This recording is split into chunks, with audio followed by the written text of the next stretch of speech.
Sicha that the Rebbe said on Motzai Shushan Purim Katan after Ma'ariv. So in other words, in Tufshin and Beis in 1992, this was said again. It was going into today's date. It's actually the night going into today. So the Rebbe says, Aleph, like spoken about many times. When we want to evaluate the ascent of something, which in Tanas L'Bnei Yisrael, that the Yidden were given the opportunity for this ascent. So to be able to evaluate that ascent, we need to first realize the great descent in a way. Hareze kosher im hakdamas hayirida shalifnei zeh. It's connected with the prefacing of the descent that for now that preceded it. According and comparable to how great the descent is, Nitin laharech, we can evaluate as Geulah ha'aliyah haba yada, the great ascent that is result from it. So the even though we may not have the full tools to be able to evaluate the ascent and the elevation, but through seeing the descent and the negative, we can guess at the ascent, at the elevation. Saying this is emphasized specifically in the divisions of the parshas in our Torah portion. The part of the parsha that's connected with Tuesday, we know the third day of the week, it's a day that Hashem said twice, Kitov, during the creation, that he saw two things. He says, Vayara Lakim, Hashem saw, and it was good. So in all other days of creation, Hashem said it once. Monday he didn't say it at all, but in other days of creation, he said it once. Tuesday he said it twice. But even more so, the Chelik HaParsha, in the part of the Parsha that's connected with this day, this Sicha was said, going into Wednesday, this is the Wednesday. Wednesday, when during creation, we know the luminaries were hung in the heavens, the sun and the moon were set in their place in their heavens. And so too, in the continuation of the Parsha of Parsha Kisisa, after the Shlishi and after the V, it's explained the ascent that took place by the Yid.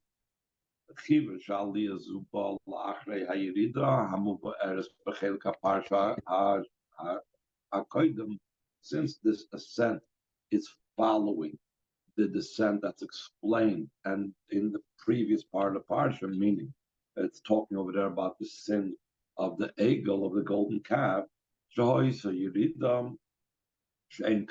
that there was a descent that was nothing like it, because the sin of the golden calf was a very terrible descent. Whereas what talks about afterwards, it talks about how Moshe Rabbeinu asked for Hashem to continue coming with the Jewish people, and it speaks about Hashem showing himself to Moshe, and also it speaks about the engraving of the second luchas. So it's all positive things after the negative of the descent of the golden calf. So Hadei Kamoy came in a similar vein. We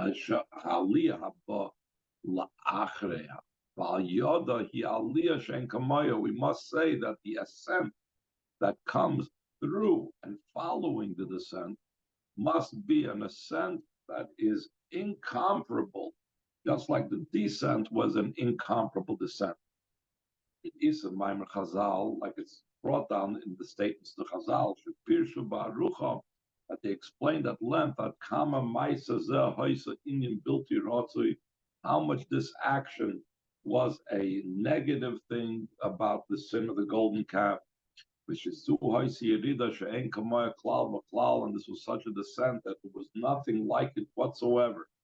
Ba'ad Kedekach, to such a degree, Sheme'oz Brias Ha'olam B'Kritugram Ha'ilvanu K'yoytze B'Zeh, from the time of the creation of the world, and from when the moon was minimized because of its jealousy of the sun and so on. Though since the creation, until the sin of the golden calf, there were many descents and ascents and descents and further descents and further ascents. It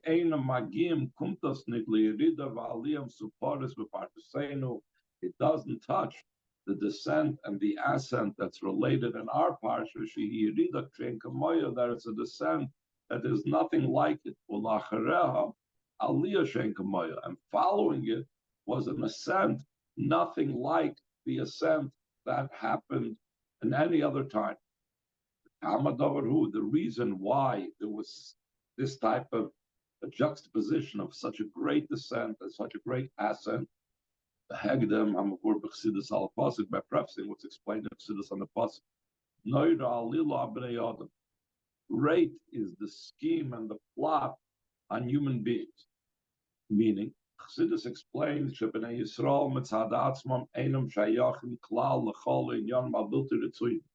Yidden on their own, the whole idea of negative things, it's beyond them. It's something that's not in their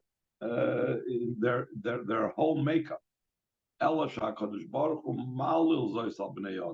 Rather, Hashem like schemes and plots this on people, because of the ascent that will result through first having the descent. From this is also understood in our topic of our parsha. The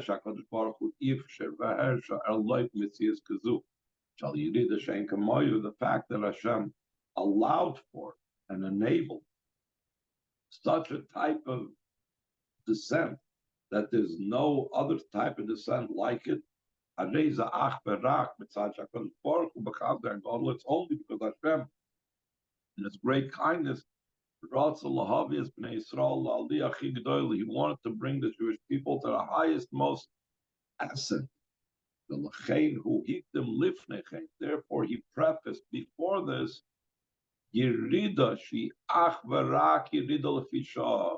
a descent that's only a temporary descent.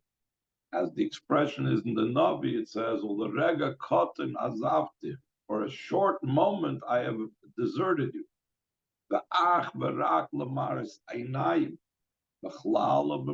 It's only something that appears as if Hashem left us in general and specifically because that through that, following that, and through it, will be the highest ascent. Not just a moment of an ascent, but an everlasting ascent. Till an ascent that has no cessation, that doesn't stop. Like spoken about many times concerning what it says, sing for Hashem a new song, it says it in the masculine instead of Shira Chadosh, which is being the feminine. Even since this is an ascent that has no cessation, like Shaykh Lachara, Yedidus culture, and it's not applicable by them any type of descents whatsoever afterwards. When Moshiach comes, we will sing the song in the masculine form because it will only be Aliyah Lachri Aliyah, an ascent after an ascent, not like a woman that gives birth and then she stops, and then she gives birth again, then she stops. That's like a Geulah, and then a Geulah. When Moshiach comes, it will be a constant state of Geulah. Like to be speedily and soon, and the true and complete redemption through Moshiach. Then will begin a period of an ascent that has no ceasing. Like it says,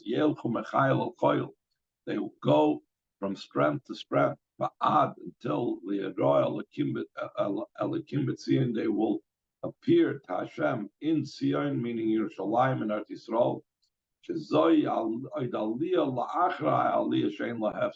This is another ascent after the ascent that has no cessation, and like it's spoken about many times.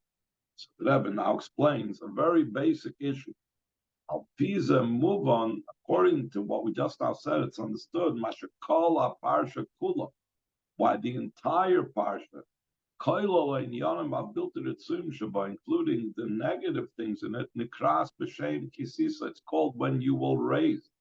How can the whole Parsha, which some of it talks about the worst times for Jewish history because of the sin of the golden calf, of the Chet HaEgel, how could it be included in the name Kisisa? You will raise them up. How could it be considered raising up? It's seemingly a negative. So he answers, the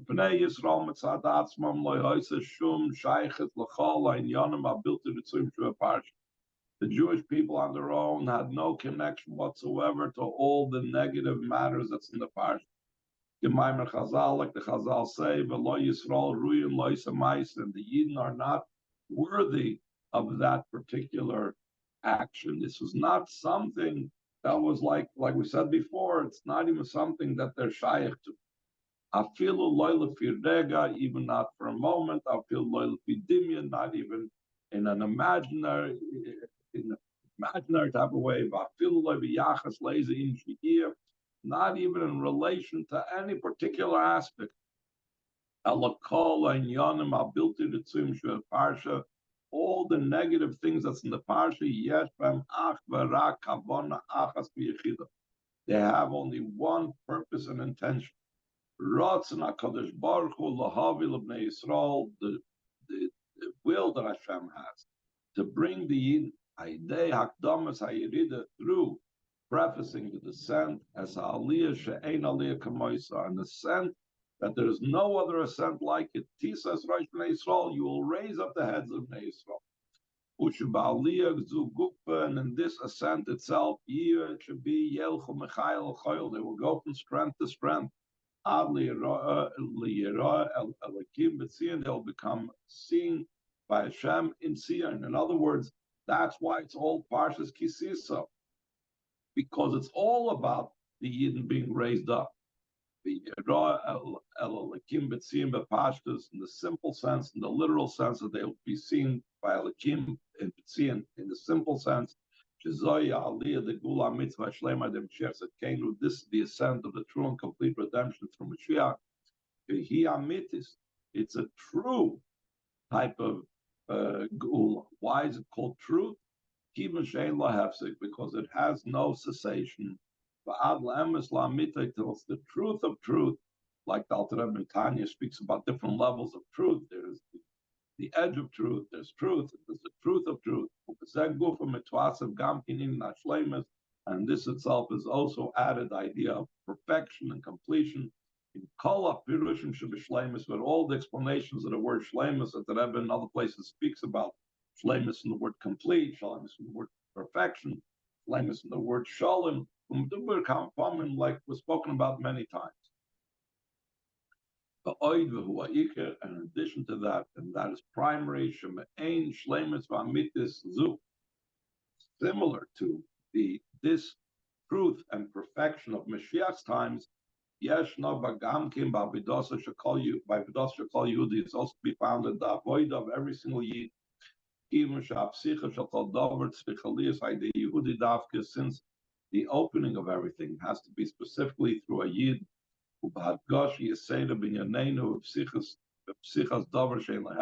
Special emphasis in our topic, in when you have to open up something that has no cessation, you have to open up and begin something that's everlasting.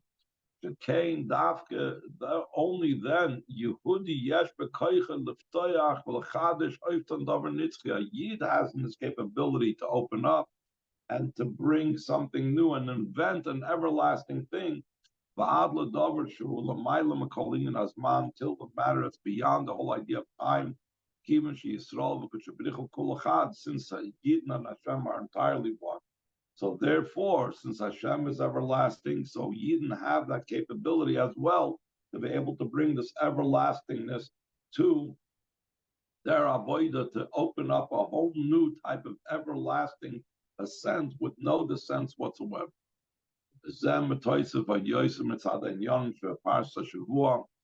This is added even more so because the topics that speak about the Parsha of the week, this over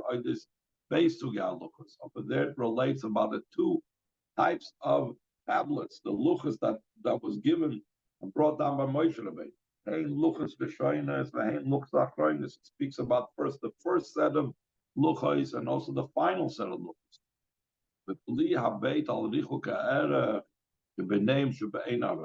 Regardless of the great distance between them, that's incomparable between the first luchas and the second luchas.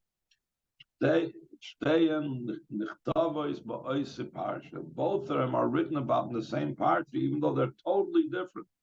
Since there's an advantage in the first luchas over the final luchas, and the other way around, there's also there's an advantage in the final luchas over the first luchas.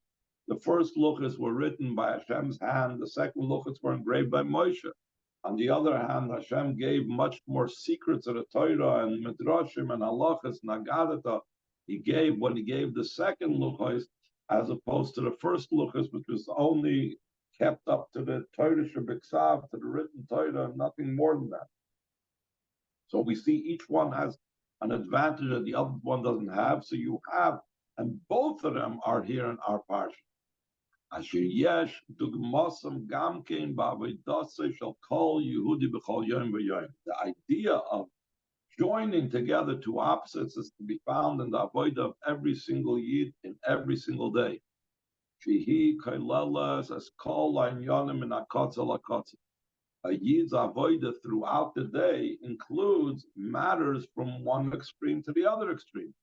One part of the day he could be involved in davening to Hashem and pouring his heart out to Hashem and studying Torah and doing mitzvahs, and the other part of the day he could be totally involved in mundane things. So a yid in their day-to-day life is a mixture of very big extremes. So by having in this parsha many extremes put together, that gives the yid the capability to be able to coalesce and join all these extremes. And they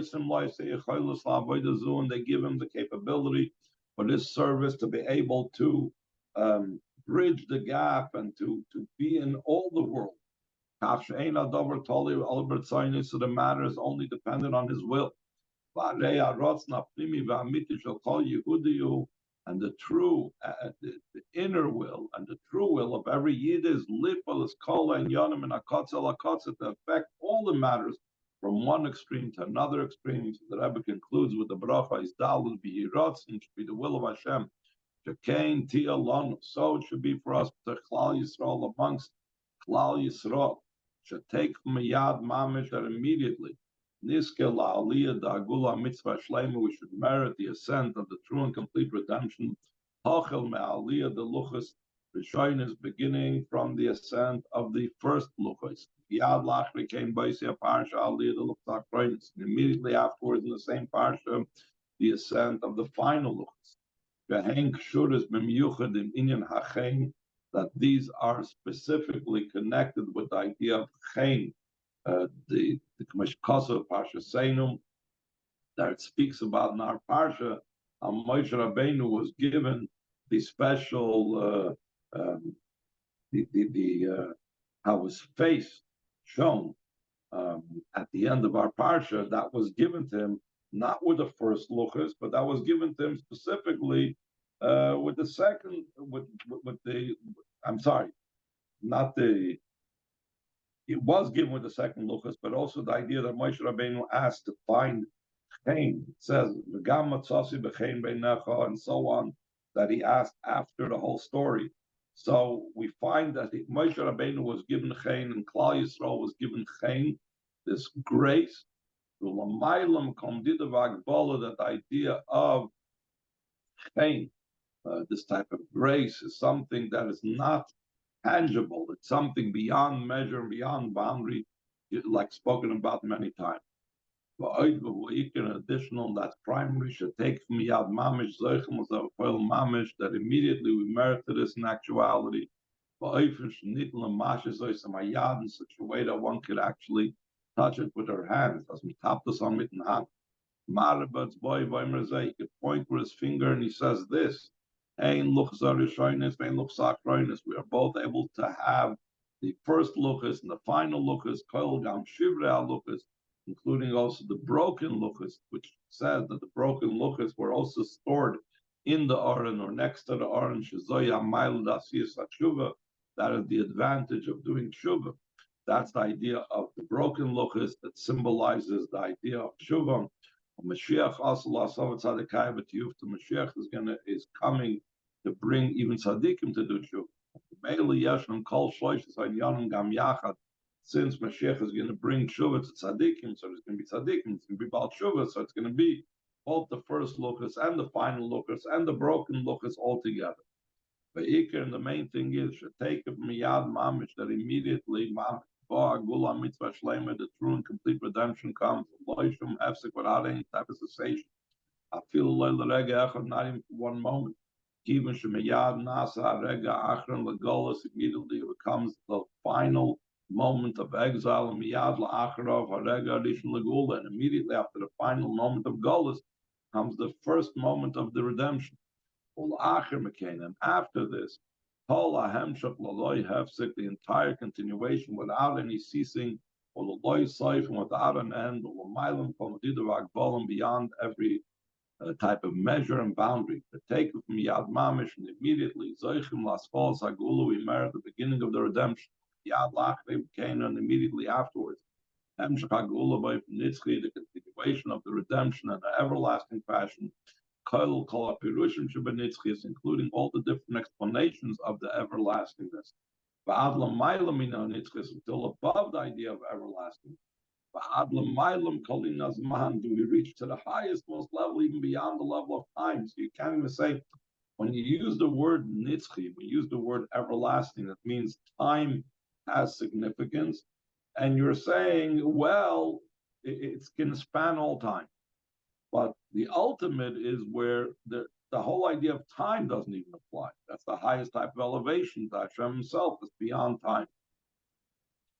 And additional to this, and primarily should take miyad mamish immediately, that we find all of ourselves, with our youth and our elderly, with our sons and our daughters, in the Holy Land, in the holy city of Yerushalayim, the holy mountain, and the third and tripled Beis Hamikdash, because the Rebbe says that the third Beis Hamikdash includes in it the first and the second, so it's really a tripled building. Until the Holy of Holies takes miyad mamish immediately. Then it says that the Rebbe gave out to everyone $2 for tzedakah. They should either give the dollars to tzedakah or to exchange the dollars.